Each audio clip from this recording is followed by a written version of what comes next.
avec l'espoir qu'on va évoluer un peu plus sereinement au niveau du plateau pour que seul l'argument, la force de l'argument prévale et non l'argument de la force. Nous allons donc prendre cet autre sujet et nous ne nous éloignons pas, comme nous vous le disions en ouverture de la dernière sortie du président de la République, son dernier discours adressé, comme lui-même aime le faire savoir, à ses jeunes compatriotes. C'était le 10 février dernier. Le président Paul Biya a encore fait comprendre que le remaniement ministériel est bien attendu et qu'il le savait effectivement, mais il n'est même plus resté au niveau du seul remaniement ministériel qui est très attendu. Il a également évoqué le cas des directions générales des sociétés d'État au parapublic à ces niveaux. Il a également fait une promesse aux jeunes du Cameroun que eux, ils devraient également accéder à ces niveaux de responsabilité. Je commence par le professeur Mathias Eric Owenangini, le président qui promet donc des postes aux jeunes, que ce soit au gouvernement ou au niveau de la tête des directions générales des sociétés. On a des arguments à y croire. Merci de me donner la parole. Le président de la République a effectivement, dans son discours aux jeunes prononcé le 10 février 2026, évoqué ce dont vous venez de parler. C'est une manière pour lui de montrer aux Camerounais qu'il est attentif au débat politique, d'abord au débat sur le bien fondé d'un remaniement ministériel relativement rapide, au débat soulevé par les secteurs jeunes de la société de la nécessité d'inclure des jeunes dans l'appareil de décision à des positions de responsabilité également significatives. Ce faisant, le président de la République met aussi en exergue l'une des prérogatives que lui donne la Constitution au vu des dispositions de l'article 8 où il est dit que le président nomme et met aux fonctions dans un certain nombre de positions de l'État. C'est une manière pour lui aussi de dire qu'il reste en position centrale dans la construction institutionnelle du jeu politique. C'est une manière également pour lui, comme je l'ai déjà indiqué, de rappeler qu'il suit les préoccupations qui sont celles des jeunes dans leur diversité et même des préoccupations de la communauté des citoyens. Pour ce qui concerne le remaniement ministériel, j'ai déjà dit et je répète qu'il y a une tradition politique et institutionnelle, c'est-à-dire qu'après une élection présidentielle, il y a une manière habituelle de faire les choses. Et au vu de cette manière habituelle, on recompose l'équipe gouvernementale. Tout à fait. Maintenant, le président, comme c'est lui qui a la prérogative, est libre de donner plus ou moins de force à cette recomposition. Soit il fait un grand bouleversement, c'est ce qu'on appelle une formation de gouvernement, soit il fait un remaniement ministériel, ça veut dire qu'il fait des permutations, les ministres changent de poste, et il fait entrer de nouvelles figures, soit il fait un réaménagement qui est moins important, et justement, il choisit donc ce qu'il peut faire. Maintenant, évidemment, les positions qu'il y a au gouvernement sont limitées. Ça veut dire qu'il faut donc élargir le champ, mais répondre aussi, parce qu'il ne faut pas seulement voir l'aspect politique, il faut également voir l'aspect managérial, à un besoin non seulement de renouvellement des responsables qu'il y a dans un certain nombre de structures publiques, entreprises publiques, entreprises parapubliques, établissements publics, mais en plus de renouveler. Parce qu'il y a une dynamique dans une société. Et il faut renouveler les forces. Il est tout à fait légitime que les catégories jeunes commencent à entrer dans le système de l'État et accèdent en nombre significatif à un certain nombre de positions de responsabilité. Parce que la responsabilité des aînés, c'est de préparer également la relève pour le pays. Cela est valable pour le cas du Cameroun? Bien sûr. Le Cameroun n'est pas en dehors de la terre. Ces aînés que vous voyez là, vous et moi, ils pensent à cette relève du pays? Et ils sont obligés d'y penser. Parce que s'il n'y pense pas, ça veut dire qu'il prépare des catastrophes. Professeur, je vous amène sur un autre terrain. On va revenir sur la jeunesse avec les autres intervenants tout à l'heure. On sait quand même que pour le cas du Cameroun, la réglementation est claire. Un directeur général ne peut pas dépasser 9 ans en poste. Mais pour le cas du Cameroun, ils sont nombreux et qui sont là depuis plus de 20 ans. D'autres ont même le record d'avoir plus de 30 ans comme directeur général de société. Est-ce que le président de la République, son excellence Paul Biya, est si occupé au point il a oublié que certains directeurs généraux sont là depuis pratiquement Mathusalem? Non, il n'a pas oublié, mais en la matière... Il laisse faire. Attendez. En la matière, il y a un problème de hiérarchie des normes. Parce que pour un certain nombre de ces positions, c'est le président qui nomme. Tout à fait. Et les textes par lesquels le président nomme sont supérieurs à un certain nombre de règles qui ont été également prévues. Parce que d'un côté, on fait valoir la réglementation, et puis d'autres juristes mettent en évidence le pouvoir du président de nommer et de mettre fin à ses fonctions. Parce qu'une bonne partie de ces fonctions-là font partie de ce domaine qui lui permet donc de nommer à ses positions. Donc, il va falloir avoir une position cohérente en la matière pour que ça ne crée pas de désordre. C'est pour ça que je vous disais. Non, professeur, je n'ai rien compris. Hein. Moi, je suis dans un français facile. Moi, je suis dans un français oui, vous êtes dans un français compris, professeur. Nous savons que... Et vous voulez donc le professeur parle quoi? Non, la professeur... Le français, je l'ai dit que... c'est pas ce que je dis. Professeur, pour le cas du Cameroun, on dit qu'un DG est là pour 3 ans, renouvelable 2 fois. Ça fait 9 ans. Et je suis en train de vous poser la question de savoir si le président Paul Biya, qui nous suit du côté du palais d'Itoudi, a oublié que, bon, ça peut arriver, c'est un humain, que certains sont là depuis plus de 30 ans. Et moi, je vous réponds qu'une disposition de la Constitution, oui, dans laquelle on dit que le président nomme et met fin aux fonctions, il nomme aux emplois publics et il met fin aux fonctions dans ces emplois publics. Cette disposition-là donne une prérogative spéciale au président. Et c'est ça le problème. Parce qu'il y a une contradiction au niveau des normes. D'accord. Merci, professeur. Donc, il faut donc maintenant faire une mise en cohérence. Soit on privilégie la logique normale de la hiérarchie des normes, auquel cas le pouvoir du président est le pouvoir supérieur, soit on décide désormais que pour ce genre de choses, on règle ça à un niveau inférieur. Et je finis donc, et c'est là où vous m'aviez coupé. Qu'en disant que même les directions générales sont concernées, le président Paul Biya vous montre qu'il est conscient du problème et qu'il y a aussi donc la nécessité, à la fois pour des raisons politiques, mais surtout pour des raisons managériales, de renouveler ce leadership. Vous lui voulez quoi? Professeur, moi je n'en veux pas au président, rassurez-vous. Passons la parole à Joseph-Marie Elundu. Joseph-Marie Elundu, le président Paul Biya, a fait une annonce forte. D'abord, il est revenu sur le fameux remaniement ministériel tant attendu, en disant lui-même qu'il sait qu'il est très attendu, même s'il ne remanie pas. Entre-temps, il est allé plus loin en faisant comprendre que les jeunes devraient entrer au niveau des postes plus élevés, notamment au niveau des directions générales des sociétés. C'est juste une annonce politique, c'est juste pour calmer la classe jeune, parce que c'était la fête, ou alors le président, pour une fois, est vraiment très lucide dans ce genre d'annonce. Vous savez, je pense que sur ce plateau, il a déjà dit 2 ou 3 fois que le remaniement ministériel n'est pas nécessaire. Ah bon?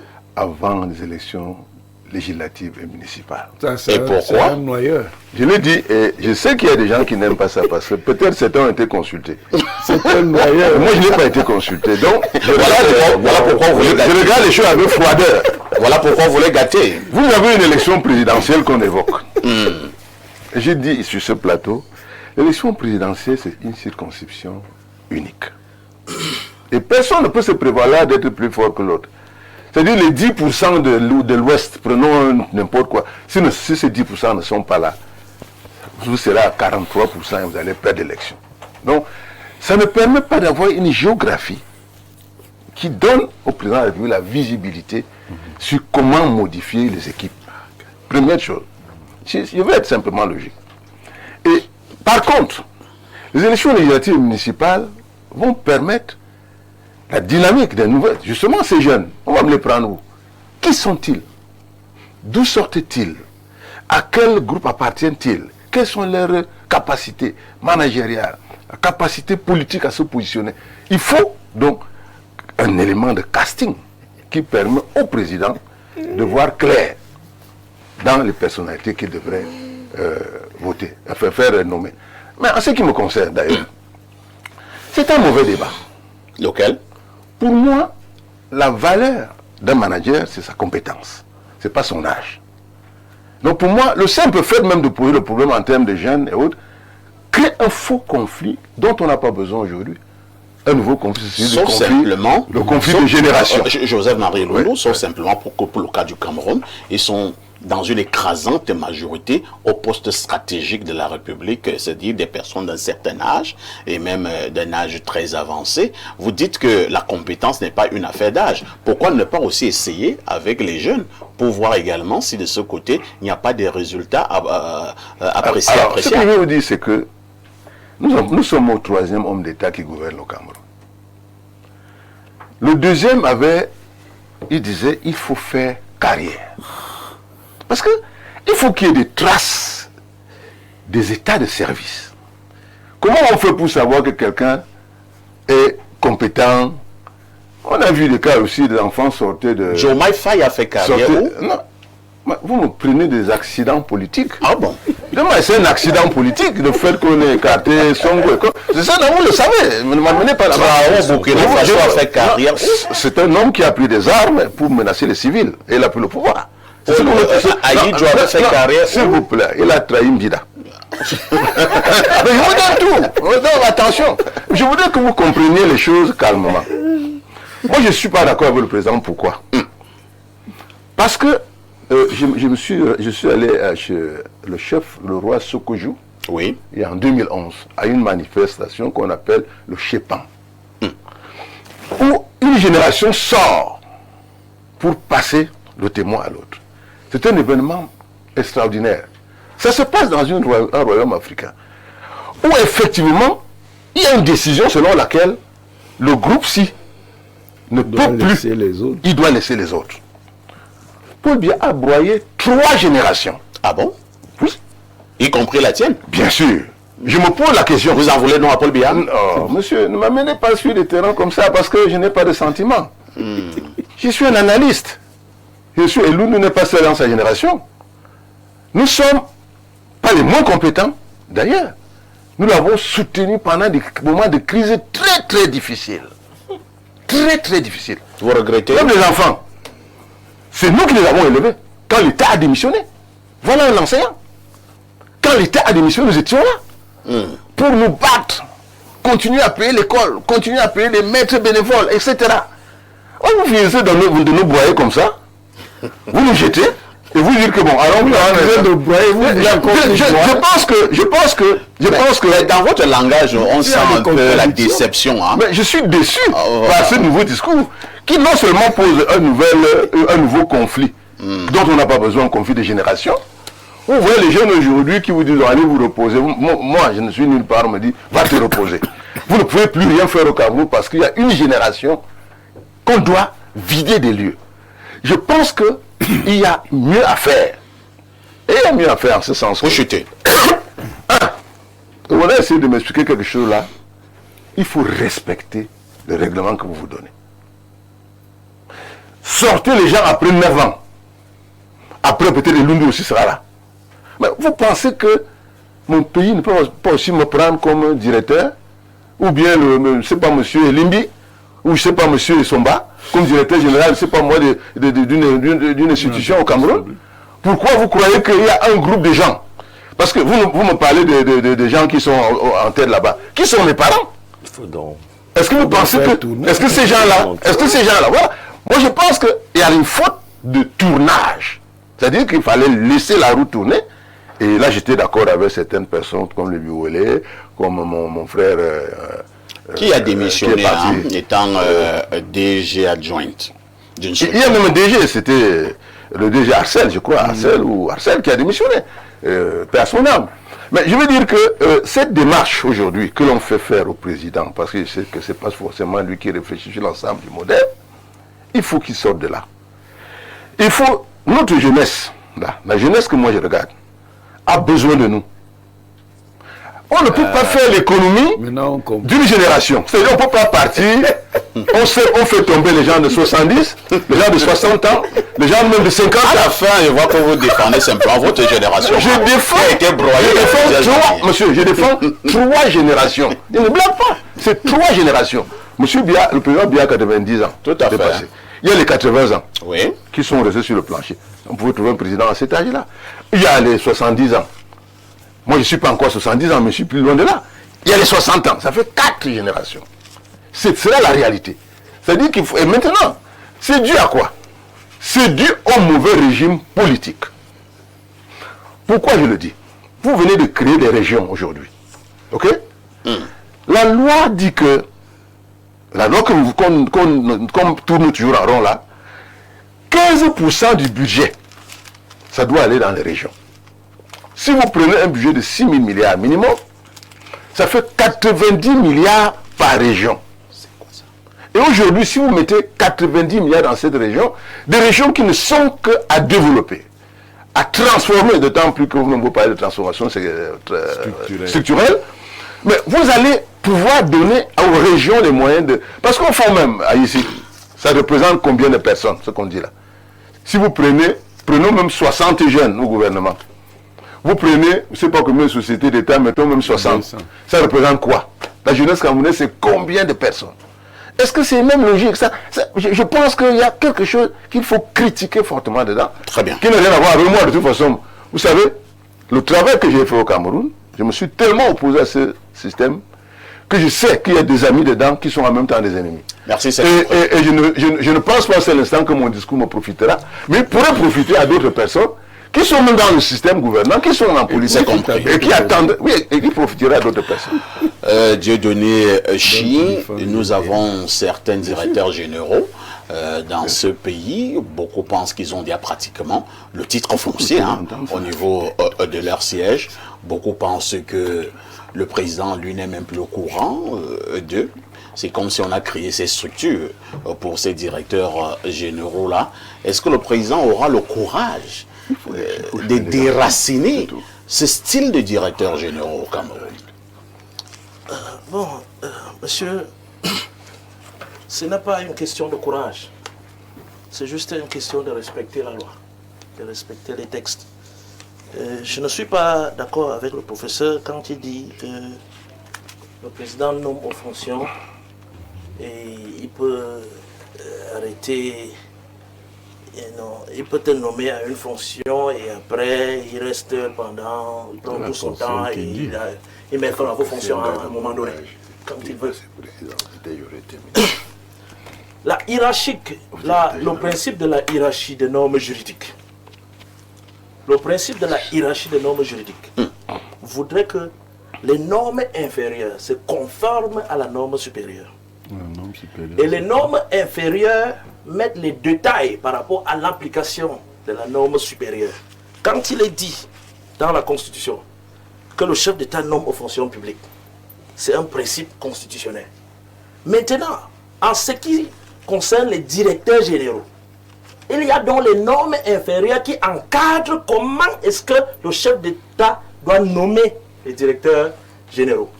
Et cette norme-là est claire. 3 ans renouvelables 2 fois. C'est limpide. Le président est contraint à la respecter. Voilà pourquoi la plupart des lois, quand on les vote, on attend les textes d'application pour qu'on mette les détails sur comment est-ce que la loi va être implémentée.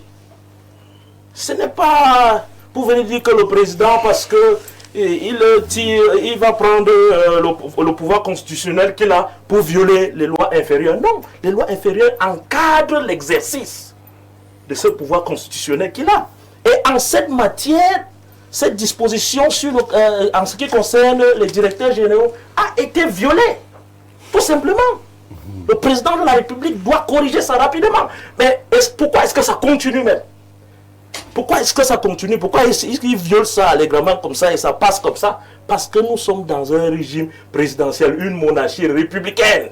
Il a l'essentiel de pouvoir. Il fait n'importe quoi. On ne peut pas justifier ça ici sur la base de la Constitution. Quoi. Ça n'a pas de justification. Mais sauf que, aujourd'hui, le peuple du changement n'a pas les moyens politiques essentiels pour s'opposer. Donc le président de la République, ce n'est pas une question de courage. C'est une question de corriger une faute qu'il a commise. Et pour remettre les choses en ordre. Et il ne va que corriger cette faute parce qu'en temps normal, il ne devait même plus avoir l'opportunité pour corriger la faute. Si le peuple du changement avait les moyens institutionnels nécessaires pour lui dire arrêtez, c'est déjà de trop. Pourquoi est-ce que on va aller dans votre deuxième débat pour le port autonome de Douala? Tout à fait. C'est ce qu'ils ont installé là-bas. Celui qui est là-bas est nommé depuis 2016. Il est encore là jusqu'aujourd'hui. Il n'est pas le seul. Hein? Et il n'est pas seul. Et il y en a qui sont là depuis 1985. Alors, je viens par là je vais finir en disant à mon père, à mon aîné, le patriarche Elundu. Oui. Je comprends ses préoccupations. Mais tout en comprenant sa préoccupation, je dis honnêtement, je soutiens la posture du chef de l'État. Ah. Cette posture de réjuviner la classe politique. Cette posture de conciliation, il n'est pas dit on ne va pas écarter les vieux. Moi j'ai besoin de votre sagesse, cher papa. Le président lui-même l'a dit à l'Assemblée nationale lors de la prestation de serment. Je ne suis pas dans la rupture. On ne demande pas de suivre tous les vieux. Oui, je veux qu'on crée un environnement symbiotique où il y a une certaine collaboration entre les générations, tout en priorisant la jeune génération. Le président de la République a gouverné avec vous pendant très longtemps. Vous vous sentez frustré parce qu'il a beaucoup duré et beaucoup d'entre vous qui auraient aspiré à avoir certaines fonctions n'ont pas eu la possibilité de l'avoir. Nous, on le comprend. Mais aujourd'hui, comprenez aussi que les jeunes d'aujourd'hui qui sont majoritaires, nous parlons de la politique qui est basée sur les chiffres, les jeunes d'aujourd'hui qui sont majoritaires ont une certaine vision de la société. Vous avez l'expérience. Si on veut mettre les jeunes devant, ce n'est pas pour vous mettre en écart. C'est juste pour vous dire que maintenant là, il faut que les jeunes prennent le devant. Vous allez aussi les accompagner. Comme conseiller. Oui. Comme conseiller. Puisque aujourd'hui, vous revendiquez le poste de directeur. Je ne suis pas contre le fait qu'on nomme le compatriote de Elundu un directeur. Mais comprenez que le moment est venu pour que les jeunes prennent le devant de la scène, tout en allant avec les jeunes. Et vous posez un problème majeur aussi. Le problème majeur voudrait qu'on travaille sur notre système démocratique pour que les gens ne durent pas longtemps au pouvoir. Parce que quand on dure longtemps au pouvoir, ça crée des frustrations. On parle des directeurs généraux. Quand, après 9 ans, le directeur général quitte, l'autre vient. Les frustrations, on va minimiser les frustrations. Donc, merci, hein. On vous comprend très bien. Mais la démarche du chef de l'État est bonne. Mais sauf que, j'ai toujours l'habitude de dire que si on gouvernait un pays avec les beaux discours, je vous dis que le Cameroun serait devant les États-Unis. Parce que jusqu'aujourd'hui, le Camerounais qui nous écoute là, il va vous dire que vraiment le discours là est beau. Mais attendons, voir, les Camerounais veulent voir les actions. Et c'est pour la première fois, depuis que je suis la scène politique, que j'ai entendu le président de la République parler plusieurs fois d'un remaniement. Je sais que c'est quelque chose. Et qui ne vient pas. Je sais que c'est quelque chose de discret. Et merci. Je comprends même pourquoi ça ne vient pas. Parce que vous voyez, quand il parle de ça publiquement comme ça, moi je pense que... collaborateur blanc. Il est en train... Non, moi je pense qu'il est en train de s'ouvrir. C'est-à-dire, il ne veut pas faire... je pense que peut-être il ne veut pas faire quelque chose comme à l'habitude. Il veut s'ouvrir à d'autres forces, à d'autres personnes.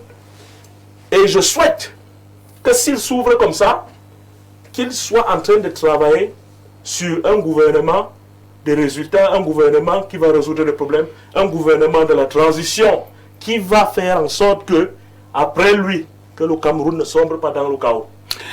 Merci, Dieudonné Chi. Docteur Alexandre Thomas Essomba. Dieudonné l'a évoqué tout à l'heure, j'avais cette préoccupation en tête. Est-ce qu'il n'est pas maintenant pour le président de s'éloigner un tout petit peu des discours et qu'il nous amène plutôt sur le terrain des actes? C'est bien beau de faire un discours un 10 février en promettant des postes de DG, des ministres aux jeunes, mais des mois plus tard, rien. Des années plus tard, rien. Qu'est-ce qui empêche le président de la République de prendre ces actes forts? Le président de l'Assemblée nationale, Kava Yege Djibril, lors de la prestation de serment, le 6 novembre dernier, lui a dit à Mondovision que si c'était un problème de stylo, il lui donnait son stylo. Et il l'a fait. Oui, je dirais que des mémoires d'anciens fonctionnaires au ministère de la Jeunesse, parce que conseiller principal de la Jeunesse et parce qu'ancien délégué départemental du Fundi, du ministère de la Jeunesse et de l'Éducation civique, j'ai toujours suivi avec beaucoup d'attention les discours du chef de l'État, parce que cela participait de notre job. Et le récent, c'est-à-dire celui du 10 février dernier, m'a paru le plus rassurant de tous les discours que le président de la République a prononcés à l'endroit de la jeunesse. Et le chef d'État est à l'écoute. Pour une fois, le chef d'État communie. Le chef d'État est manifestement en communion avec le peuple camerounais, surtout dans sa majorité jeune. Et s'il a décidé, et je crois que c'est de manière répétitive qu'il le fait, quand nous rentrons dans les interstices de ce discours, quand nous prenons la tonalité générale, le chef d'État est en train de prendre manifestement position pour rassurer, pour rasséréner la jeunesse camerounaise en lui disant « Le moment est venu de vous faire confiance ». Il exhorte dans la jeunesse à plus de responsabilités en créant un environnement pour que cette jeunesse puisse s'épanouir en entrepreneuriat.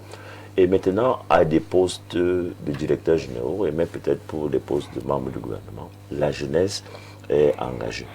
Et je pense que le chef d'État n'a peut-être pas traîné. Je peux penser que si le chef d'État a décidé de faire confiance aux jeunes, parce qu'il a parlé du mérite, parce qu'il a parlé de la compétence, je ne pense pas que c'est un gouvernement qui, du jour au lendemain, sera achevé. Est-ce qu'on doit dire, docteur, que le président de la République a décidé de faire confiance aux jeunes? Parce que pour l'instant, nous n'avons aucun acte.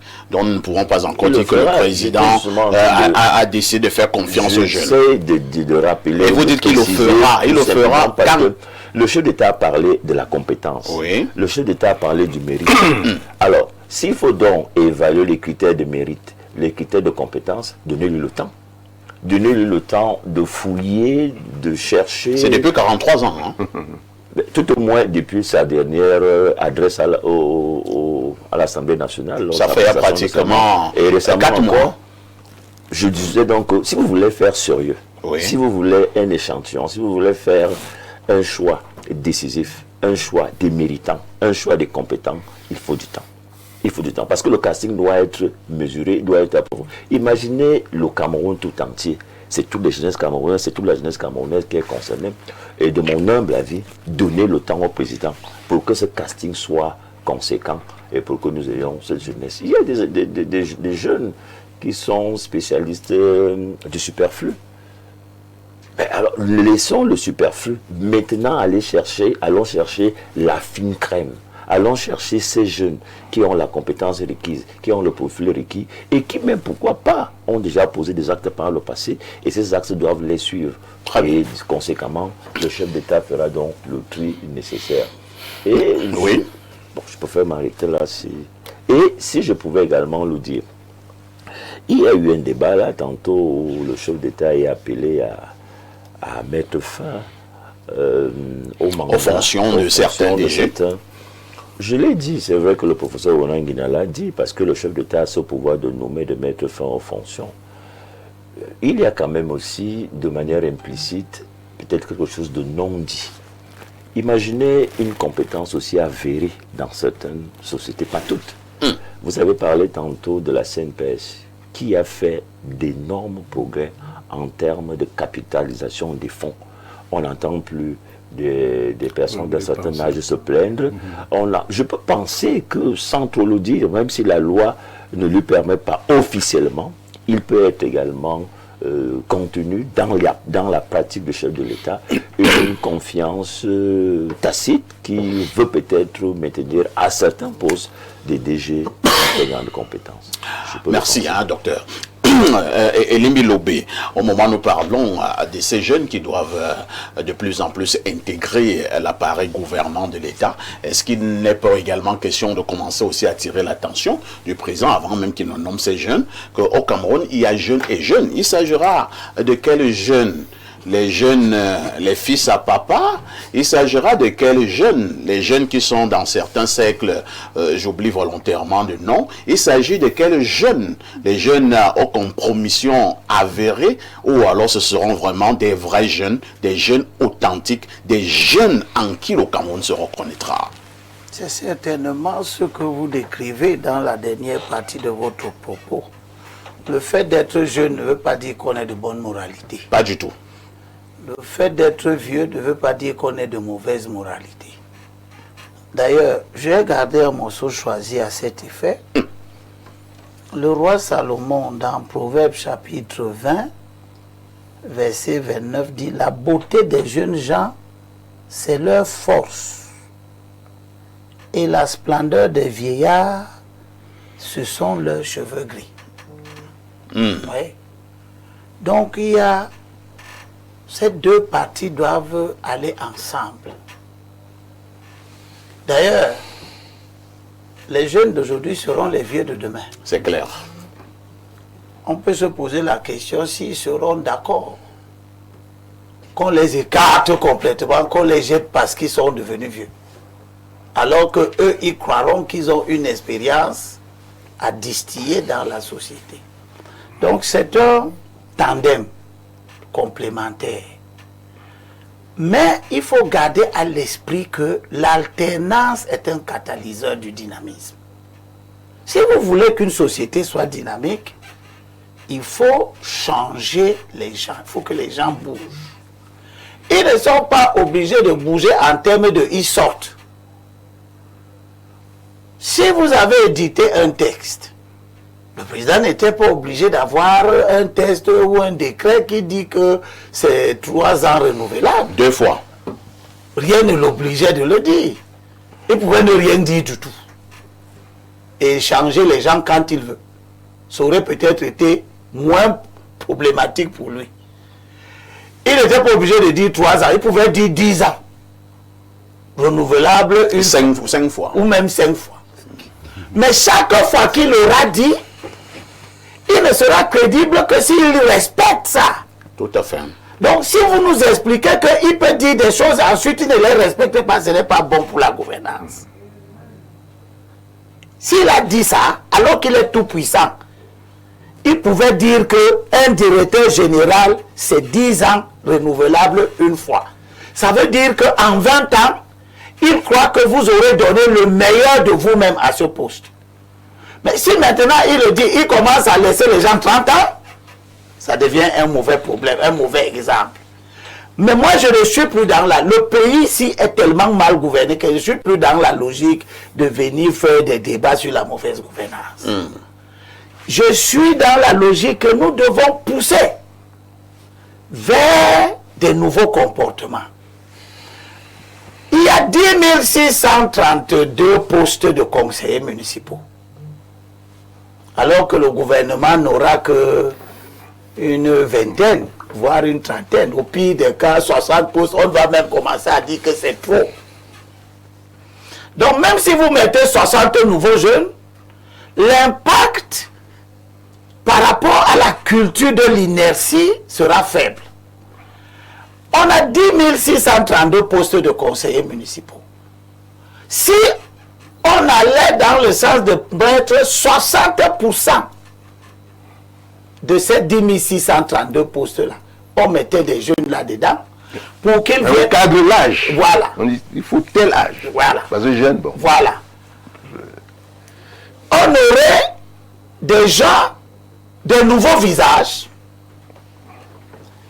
un nouvel esprit, pour s'occuper des problèmes des jeunes. Parce que quand vous prenez les collectivités territoriales décentralisées, notamment l'article 156 que j'aime beaucoup, le souci du législateur, c'est que les collectivités servent à la création des emplois à travers le soutien aux micro-projets générateurs de revenus, le soutien aux petites et moyennes entreprises. Donc, si on amène suffisamment de jeunes dans les conseils municipaux, la mayonnaise là va commencer à prendre. Or, j'ai été 10 ans durant conseiller municipal, j'ai vu la moyenne d'âge dans le conseil municipal. Il n'y avait rien à voir avec les jeunes là-dedans. On va chuter.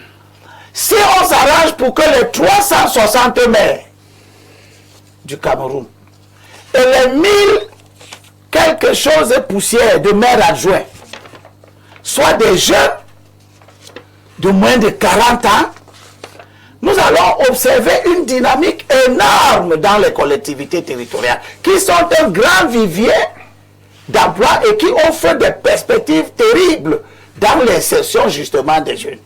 Il faut cependant que les jeunes sachent qu'ils doivent eux-mêmes s'introduire dans le champ politique.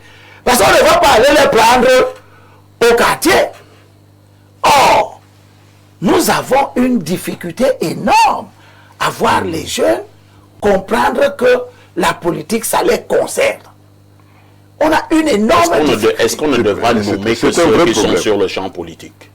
Non, je n'ai pas dit ça. Ah, d'accord. Je dis pour les conseillers municipaux, il faut qu'ils soient dans le champ politique. Naturellement. Pour les 180 députés, si on donne seulement 40%, 50%, la moitié, c'est combien? 90. Si on s'arrange pour que 90 députés à l'Assemblée nationale soient jeunes, on va ressentir ça dans le fonctionnement du Parlement. J'espère que le président, qui semble être très soucieux des jeunes, à la session de mars où on va renouveler le bureau, tirera les conséquences. Très bien. N'est-ce pas? Parce que nous avons vu que son ami, qui est très jeune, mais qui a 40 ans de député, il mérite qu'il fasse l'exemple sur son ami. Vous avez oublié le président du Sénat. Et bien le président du Conseil économique et social, je souhaiterais que ce soit un jeune économiste. Très bien. Merci. Donc nous attendons le président. Moi je demande aux jeunes d'espérer. Pourquoi tu ne dis pas que tu souhaites que ce soit moi? Tu n'es plus jeune. Nous allons prendre... Il va te mettre il va te mettre dans la catégorie de la splendeur des vieillards. Avec des cheveux gris. Et ça vous convient bien. Au conseil. Alors, nous allons prendre cette messagerie, cette opinion de nos nombreux téléspectateurs à travers le monde et qui compte également. Bonjour, monsieur Parfait Haïssi. Je vous suis avec beaucoup d'attention, mais je suis surpris des avis de certains de vos panélistes qui disent que le chef de l'État a besoin du temps. Je pense que ceci est la preuve de beaucoup d'impréparation. Le chef de l'État, je pense, avant les élections, devrait avoir un calendrier, un nouveau gouvernement en vue, etc.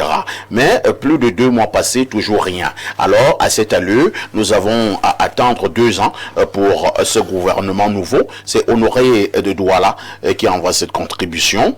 Une autre contribution ce dimanche sur Libre Expression. Bonjour à vous sur le plateau. Parfait. Merci à vous pour les thèmes évoqués. Mais je veux poser une question à l'homme politique du RDPC qui est en passant en conseiller principal de jeunesse et animation. Est-ce que le cadre du corps de métier des conseillers de jeunesse qui abat un travail énorme préoccupe vraiment son parti politique en termes d'infrastructures de formation, de conditions de travail et des postes de responsabilité? Bon, c'est vrai que le docteur n'est pas là pour ça, hein. Mais bon, s'il pense qu'il peut répondre, qu'il réponde, ou alors on passe. Nous allons au plus 33, c'est un message qui nous vient de la France. Bonjour à vous sur le plateau. Bonjour le grand modérateur parfait ici. Et toutes mes félicitations pour votre titre, justement, et amplement mérité la semaine dernière. Par ricochet, je voudrais faire un clin d'œil à Abel Limbilobé, qui reste l'un des panélistes et consultants les plus pertinents et cohérents du Cameroun. Il est très clinique dans ses analyses. C'est Patrick Faucho, depuis Lyon, en France, qui envoie cette contribution. Un autre message, on ne change pas une équipe qui gagne. Le président vient de gagner une élection et c'est normal qu'il fonctionne avec ceux qui l'ont accompagné. Les jeunes ont refusé de voter. Un jeune alors, et ils n'ont qu'à attendre quand un jeune sera président. Peut-être en 2032, c'est Eyene. Non, mais s'il te plaît, Oui. les jeunes, dans l'effectif des suffrages valablement exprimés, est-ce que lui connaît la tranche d'âge là-dedans? Peut-être que les 53% du président là, ce sont les jeunes qui lui ont En tout cas, le président lui-même a dit que les jeunes l'ont voté de manière massive. Bonjour, chers panélistes, toujours un plaisir de vous suivre. Parfait, toujours au top. Mais quel plaisir pour mes oreilles. J'aimerais remercier Monsieur Elundu pour ses propos. En effet, le vrai problème au Cameroun n'est pas un débat entre jeunes et vieux. C'est un faux débat. Notre pays a besoin de personnes compétentes à la tête de l'État. Si quelqu'un a 80 ans, 90 ans ou même 30 ans, dès lors qu'il est en bonne santé, compétent et capable de travailler, c'est ce qui compte. L'âge ne doit pas être le critère pour accéder aux hautes fonctions de l'État. Le vrai problème, c'est que certains de nos dirigeants actuels ne sont plus physiquement aptes à exercer leurs fonctions. Si vous avez vu, par exemple, le président du Sénat ou du Parlement, vous en avez une preuve. Et pire encore, certains occupent des postes pour lesquels ils n'ont pas les compétences nécessaires. Ce que veulent les Camerounais, c'est des ministres compétents, peu importe leur âge, des directeurs méritants, quel que soit leur âge, la bonne personne au bon poste. Les seuls critères viables doivent être compétence et mérite. C'est Antoine depuis Zoïtel qui envoie cette contribution. Je nuance ça. Sinon, on enlève le principe de la retraite. Bonjour le plateau, Paul Biya promet les postes de ministre et DG aux jeunes. Est-ce que nous les jeunes, nous lui avons demandé quelque chose?